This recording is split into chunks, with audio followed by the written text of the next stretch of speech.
الله يا محمد يا خير من أتى الوجود مرشد، وآله ما وصلت أرحام وعشقت سنته الأنام.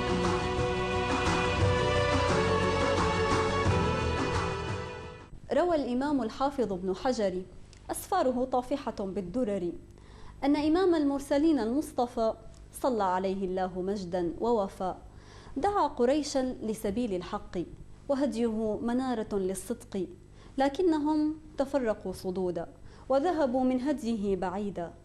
أتاهم بمحكم القرآن فانصرفوا للبغي والعدوان، وكان من أكثرهم أبو لهب تبت يداه من مخازيه وتب، زوجته أكفر منه وأشد، في جيدها حبل عذاب من مسد، تاريخه يحفل بالخزايا، سجله يطفح بالرزايا، بغى طويلا ونأى وعاد يحارب الإسلام والرشاد، عقبه اجتثت فكان أبترا، إلا ابنة له بها تدثرا، درة ظلت حوله قريبة ترعاه رغم ما به من ريبة، حتى أتاه عقر المنون ومات مهجورا بلا معين. لما رأت والدها صريعا وأهلها قد هلكوا جميعا، توجهت من مكة مهاجرة إلى ابن عمها رجاء الآخرة.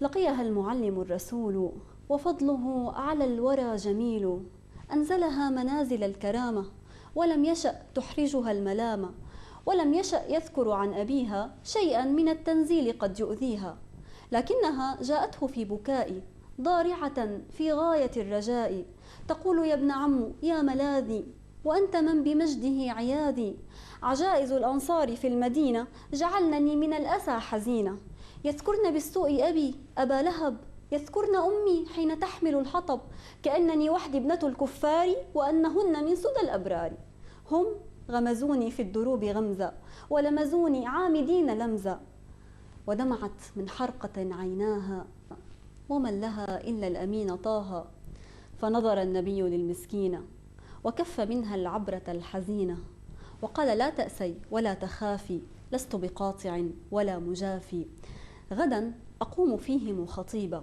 أرجو أراك فقفي قريبة.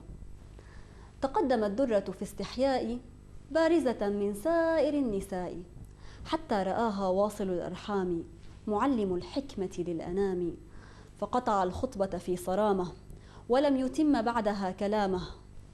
يا قوم هل لكلكم أنساب ورحم وليس لي أنساب؟ أما لكم قرابة ورحم ولي إليكم صلة ورحم؟ فقام فيهم عمر هدارا واستل سيفا صارما بتارا، من ذا الذي بغيه قد أغضبك؟ فألف سيف يتقون غضبك. فقال قد أوذيت في أرحامي يساء فيكم لبني أعمامي، وهذه درة بنت عمي وحزنها وغمها كغمي، كل امرئ بكسبه رهين، من خائن قد يولد الأمين، وسببي ونسبي موصول، يا سعد من قريبه الرسول، ودرة درة أهل بيتي قد شرفت بالحي لا بالميت، أنا ولي أمرها أسعى لها ورحمي أبلها بلالها، ودرة تزهو بما يقول، طوبى لمن نصره الرسول، رافعة في صحبها الجبين تزهو على البنات والبنين، وأقبلت عجائز الأنصار عانقن فيها درة المختار، سألنها السماح والغفران تنسى من التفريط ما قد كان، ولم تكن درة ذات زوج وإنها في الحسن فوق الأوج، فأرسل النبي يختار لها دحية ذا الجمال وهو أهلها، جماله وحسنه مشهور، ترنمت بحسنه الطيور، ووجهه كأنه جبريل، إشراقه مثل الضحى أصيل، فقال يا دحية هل تختار؟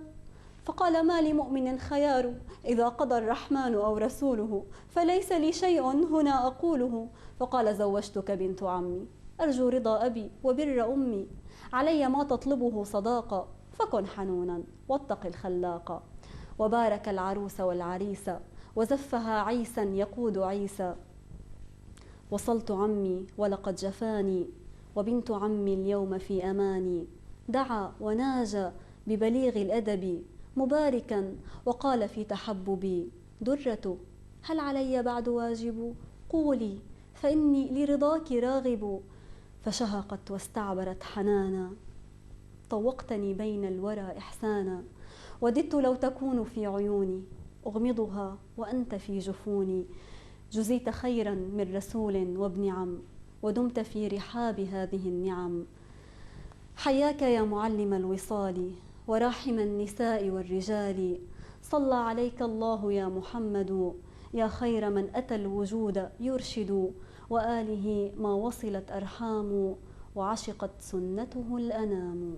يا نبي سلام عليك، يا رسول سلام عليك، يا حبيب سلام عليك.